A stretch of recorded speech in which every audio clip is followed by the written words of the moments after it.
मैं यूसुफ खान, जिला bureau chief, news 94 live network. मैं यहाँ आपसे संचालक की बात कराना चाहता हूँ। बहुत युवा है और बहुत दिलअजीज़ है। जहाँ ये अपना फन पढ़ते हैं वहाँ सब लोगों को लोग कायल कर देते हैं। आपसे बात करने के लिए हम लोग यहाँ पर आए हैं। अभिषेक सिंह, आप बताइए कि आपका कार्यक्रम हुआ है, ये सफल कार्यक्रम कहेंगे क्योंकि सफल हो चुका है कार्यक्रम, अभी तक मौजूद है। तो इस कार्यक्रम की पूरी रूपरेखा के बारे में पूरे शब्दों में बताएं, ये कार्यक्रम कैसा रहा और आपके द्वारा जो लोग आए कवि या आपके साथी जो आए उन्होंने कैसा फन पढ़ा, कैसी कविता पाठ पढ़ी। तो पूरी आज समझ लीजिए पूरी ग्रामीण की जो ग्रामीण राज्य के जो ग्रामीण लोग आए हैं वो समझ लीजिए पूरा कविमय हो गया। चलिए, मैं बहुत बहुत धन्यवाद देना चाहूँगा न्यूज़ 92 के चैनल का, और बहुत विशेष धन्यवाद इस आयोजन समिति को भी देना चाहूँगा कि उन्होंने मुझे बुलाया, मुझे याद किया और इस कार्यक्रम के संयोजन को और इस कार्यक्रम के संचालन का दायित्व मुझे सौंपा। इसके लिए मैं विशेष धन्यवाद देना चाहूँगा डॉक्टर अमर सिंह, जो इस कार्यक्रम के आयोजक हैं। और मैं कवियों की श्रृंखला पर बात करूँ तो सारे कवि एक से बढ़ के एक थे। मैं किसके बारे में क्या कहूँ, निशब्द हो जाता हूँ कभी कभी। जैसे मेरे ज़हूर फैज़ी साहब जो बाराबंकी के पावन धरती से आए, उन्होंने क्या कलाम पढ़ा था। उनकी कविताओं में मुझे ऐसा लगा कि वो हर बार निष्पक्ष हो रहे हैं। उनकी कविताओं में मुझे ऐसा लगता है कि उनका एक नज़्म है और जो इस बात को पूर्णतः बयां करता है कि सोचता हूँ कि सारे सितम तोड़ दूँ, झूठ के जीने से बेहतर है दम तोड़ दूँ, झूठ को सच अगर मुझको लिखना पड़े उससे पहले मैं अपना कलम तोड़ दूँ। इसके अलावा मेरे पास शैलेंद्र प्रभास्कर भी, जिनको मैंने बुलाया था, वो काफ़ी अच्छे संपादक हैं। कविता के संगम पर पत्रिका के संपादक हैं, जिसका कई सारे अंक सफल रूप से प्रकाशित हो चुके हैं। और हमारे बीच में देवेंद्र गगन कई बहुत अच्छे गीतों की श्रृंखला प्रस्तुत करते हैं। हमारे बीच में शिवम वर्मा जो बाराबंकी से आए थे, उन्होंने भी बहुत अच्छे मुख्य पढ़े। मैं क्या ही बोलूँ उनके बारे में। तो बहुत अच्छा प्रोग्राम रहा, बहुत अच्छे श्रोता थे, बहुत अच्छे वक्ता थे। और जो व्यवस्था जैसी होनी चाहिए एक कवि सम्मेलन को ऑर्गेनाइज करने के लिए, उस व्यवस्था में बहुत ही ज़्यादा इन कमेटी के सदस्यों ने चार चांद लगा दी। मैं बहुत विशेष धन्यवाद देना चाहूँगा इस न्यूज़ चैनल को और इस कमेटी के सारे सदस्यों को। एक छोटी सी बात आपसे कहना चाहते हैं, जो आपका करमवीर वाला आखिरी वाला था, जो आपने कविता पढ़ी थी, उसको पढ़ सकते हैं क्या? हाँ, बिल्कुल पढ़ सकता हूँ। और मैं बहुत धन्यवाद देना चाहूँगा कि आपने मेरी कविता के इस पंक्ति को रेखांकित किया कि याद करो उन कर्मवीरों के दुर्धन निष्ठुर काम, आज़ाद भगत राजगुरु सुखदेव थे जिनके नाम, हंसते हंसते चूम गए थे जो फांसी के फंदे को, पर झुकने न दिया जिन्होंने हिंदुस्तानी झंडे को, और उगा दिया लोगों में साहस लेकर वीर क्रांति का हल, याद करो उस पल को जिसका गीत गाया कर। बहुत धन्यवाद आपका, आपने पूरा समय दिया हम लोग को, और आशा करते हैं कि आप अपने इस युवा उम्र में और तरक्की पाएँ और लोगों को अपने फन से और कवि से कविमय कर दें। बहुत बहुत धन्यवाद सर आपका, बहुत बहुत धन्यवाद। तो क्या नाम है सर आपका? मेरा नाम ज़हूर फैज़ी बाराबंकी है। आज जैसा कि मैं देख पा रहा हूँ कि इस कार्यक्रम में आप शिरकत कर रहे हैं, तो कैसा लगा आपको? बहुत अच्छा कवि सम्मेलन था, बहुत भव्य कवि सम्मेलन था। ये कवि सम्मेलन जो अतुल मेमोरियल पॉलीक्लिनिक में बाबा बाग में बिस्वा रोड पे आयोजित किया गया था, बहुत अच्छा रहा। और हम कवियों ने बहुत अच्छा पढ़ा और सुनने वालों ने बहुत अच्छा सुना। जब सुनने वाले अच्छा सुनते हैं तो यकीनन हम अच्छा पढ़ते हैं, और बहुत अच्छा लगा।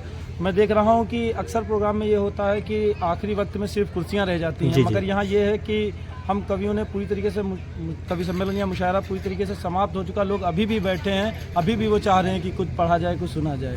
बहुत बहुत धन्यवाद, बहुत शुक्रिया। एक छोटी सी नस्ल आप पढ़ दीजिए अपनी कलाम की। हाँ, एक शेर मैं पढ़ देता हूँ अपना कि लिपट तिरंगे में गरचे में खाक और सो जाऊँगा। जी, आज पब्लिक डे है। लिपट तिरंगे में गरचे में खाक और सो जाऊँगा, तो दावा है उस जन्नत से पहले जन्नत पाऊंगा। बहुत खूब, बहुत खूब। क्या लेकर जब जब जंग की हसरत मुल्क के दुश्मन आएंगे, जी, लेकर जब जब जंग की हसरत मुल्क के दुश्मन आएंगे, तब तब मैं हथियार उठा अब्दुल हमीद बन जाऊंगा। ठीक है, आपको बहुत बहुत जय हिंद, बहुत बहुत धन्यवाद। आप बहुत शुक्रिया यहाँ पर आए। डॉक्टर अमर साहब का बहुत शुक्रिया, बहुत बहुत धन्यवाद। सर आपका नाम क्या है? ज़हूर फैज़ी बाराबंकी। ठीक है, बहुत बढ़िया। लेकिन इधर साइड में रख लेने आवे ना पता ना। सर क्या कहना चाहेंगे आप इस प्रोग्राम के बारे में? सम्मेलन बहुत ही बेहतर रहा जी, बहुत ही उम्दा था, बहुत ही उम्दा श्रोता रहे। और जिस लोकेशन ग्रामीण अंचल पे कार्यक्रम था तो बहुत ही बेहतर गुजरा। कवियों ने अपनी कविताओं के माध्यम से देश को ऊत-प्रोत करने वाली जो कविताएं लिखी, जो श्रोता सुनने वाले थे वो निसंदेह बहुत ही बेहतर थे। बहुत ही उत्साह उनमें देखने को मिला। और अतुल मेमोरियल पॉलीक्लिनिक के द्वारा ये करवाया गया कार्यक्रम बहुत ही बेहतर रहा, बहुत बहुत ही सुंदर। चलिए बहुत बहुत धन्यवाद। आप इस ग्रामीण अंचल में हुए कार्यक्रम को आप इतना अच्छी तरीके से संबोधित कर रहे हैं, मैं बहुत बहुत बधाई देना चाहूँगा आपको। सर आपका नाम एक बार बता देते। मेरा नाम शैलेंद्र भास्कर है, मैं सीतापुर डिस्ट्रिक्ट से बिलोंग करता हूँ। एक छोटी सी कोई नज्म या कलाम पेश करना चाहते हैं? जी बिल्कुल। एक छोटी सी 4 पंक्तियाँ हैं कि यदि हो बिलग यदि कली भ्रमर से तड़की ओट निहारेगी, जी जी। बीते कल की छवि मलिन कब तक उसे निहारेगी, हो सकता है वो झल बोले तन्हाई की रातों से, या फिर अपने अंतस मन से फिर से मुझे पुकारेगी।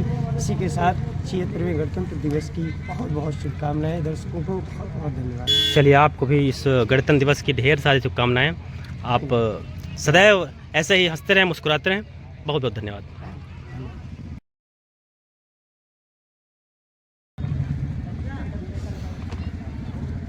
शैलेंद्र, तुम्हारे बीच हम एक कवि से आपको मुलाकात करवाने आए हैं। अभी कुछ समय पहले यहाँ पर प्रोग्राम हुआ था, कवि सम्मेलन का प्रोग्राम हुआ था, जहाँ पर कई सारे कवियों ने अपनी कलाम से, अपनी नज़मों से हमें नवाजा है। तो हमारे बीच में हम कवियों से मुलाकात करते हैं और आपकी बात कराते हैं कवि से। सर क्या नाम है आपका? मेरा नाम देवेंद्र कुमार गुजन है। जी जी, जो यहाँ कार्यक्रम हुआ है जी जी बहुत ही शानदार और बहुत जानदार। जिस स्तर पर ग्रामीण अंचल में कार्यक्रम होते हैं, जी जी जी। हमको कोई उम्मीद नहीं थी कि इतना शानदार कार्यक्रम हो जाएगा। अच्छा। बहुत बेहद उम्दा रहा। जी ये यहाँ के फाउंडर जी जी, डॉक्टर संजय मौर्य डॉक्टर संजय मौर्य जी और doctor Amar Maurya. Doctor Amar Singh. Hospital Atul memorial polyclinic है। जी बहुत ही शानदार रहा कार्यक्रम। चलिए बहुत बहुत धन्यवाद। आप मुझे मैं अगर सुनना चाहूँ आपसे तो आप क्या सुनाएंगे कुछ? जी बिल्कुल सुनाएंगे। मैं श्रृंगार रस लिखता हूँ। बिल्कुल। रूठ कर जाओ न हमसे प्रिय, जी। तुमको मनाने आ रहा हूँ। रूठ कर जाओ न हमसे प्रिय, तुमको मनाने आ रहा हूँ। गीत गजलों में लिखा है, छंद में तुमको लिखा है, मंच से जाकर प्रिय तुमको ही मैं तो गा रहा हूँ। रूठ कर जाओ न हमसे प्रिय, तुमको मनाने आ रहा। चलिए बहुत बहुत धन्यवाद, आपका बहुत बहुत स्वागत है। और जैसा कि मैं देख पा रहा हूँ कि इस मंच पर कई सारे कवि विराजमान हैं, तो आपसे मैं सभी से एक एक बार मुलाकात करवाऊंगा। सर आपका क्या नाम है? मैं कवि सुमित मिश्रा। जी जी, बहुत बहुत स्वागत है सर आपका। वीरस का कवि हूँ। और जैसा कि यहाँ कार्यक्रम चला है, वाकई में ऐतिहासिक कार्यक्रम रहा। बहुत ही अच्छे श्रोता थे। और इस 76वें गणतंत्र दिवस के अवसर पर अतुल मेमोरियल पॉलीक्लिनिक के द्वारा ये इतना बड़ा आयोजन किया गया, जिसमें अच्छे से अच्छे श्रोता जो कि काव्य के प्रति काफ़ी रुचि रखते थे, उन्होंने शिरकत की है। और कार्यक्रम काफ़ी भव्य चला है और काफ़ी अच्छा प्रोग्राम चला। बहुत चलिए बहुत बहुत धन्यवाद। अगर मैं आपसे कुछ सुनना चाहूँ तो सर क्या सुनाएंगे आप? जी बिल्कुल सुनाएंगे। वस्तुतः मैं ओज का कवि हूँ, तो युवाओं के नाम थोड़ा संदेश देना चाहता हूँ। जी जी बिल्कुल स्वागत है सर। कब तक धीर धरूं मन ही मन, कब तक व्यर्थ आलाप सहूं, कब तक देखूं कृत्य घिनौने, चुप रहकर संताप सहूं। और युवा शक्ति हो गई भ्रष्ट, क्या किसी दैव का श्राप कहूं। आह वाह, युद्ध नियम को भूल कहो, कैसे बुद्धों का चाप कहूं। बहुत शुक्रिया, बहुत शुक्रिया। आप इस गणतंत्र दिवस के पावन अवसर पर हमारी इस ग्रामीण अंचल की सरजमी को आपने पावन धन्य किया है। आपका बहुत बहुत स्वागत है सर। और इसके साथ हमारे बीच में एक और कवि हैं जिनसे मैं आपको रूबरू करवाना चाहूँगा। सर क्या कहना चाहेंगे इस प्रोग्राम के? यहाँ पर आप व्यक्तियों की जो भीड़ है, आप उससे अनुमान लगा सकते हैं कि इस कितने व्यापक ढंग पे इस कार्यक्रम का समापन हुआ है। और हमारे इस कार्यक्रम को समापन की स्थिति में, सुखद स्थिति में लाने में इस कवियों का बहुत योगदान है। आपने अपने कलामों से हमें नवाजा, अपने नज़में अच्छी पढ़ी, कविताएं अच्छी पढ़ी। आपका बहुत बहुत स्वागत है सर। आप क्या सुनाना चाहेंगे? मैं आपसे कुछ सुनना चाहूँ छोटा सा। मैं ये चाहता हूँ कि देश तो आज़ाद हो गया, लेकिन शायद अभी हमें आज़ादी चाहिए गरीबी से, भुखमरी से। जी जी, इससे आज़ादी अभी नहीं मिली है। तब मैं एक अपना मुक्तक पढ़ना चाहूँगा। बिल्कुल सर, स्वागत। कि एक है जिंदगी एक पैसा ये है, एक है जिंदगी एक पैसा ये है, पास है मुफलिसी वक्त कैसा ये है। जी जी। और व्यर्थ तानों से घुट कर मरूं रोज में, कि व्यर्थ तानों से घुट कर मरूं रोज मैं, मौत आती नहीं वक्त कैसा ये बहुत है। शुक्रिया आपका, बहुत बहुत स्वागत है सर, आप यहाँ पर पधारे, इसके लिए हमें बहुत अच्छा लगा।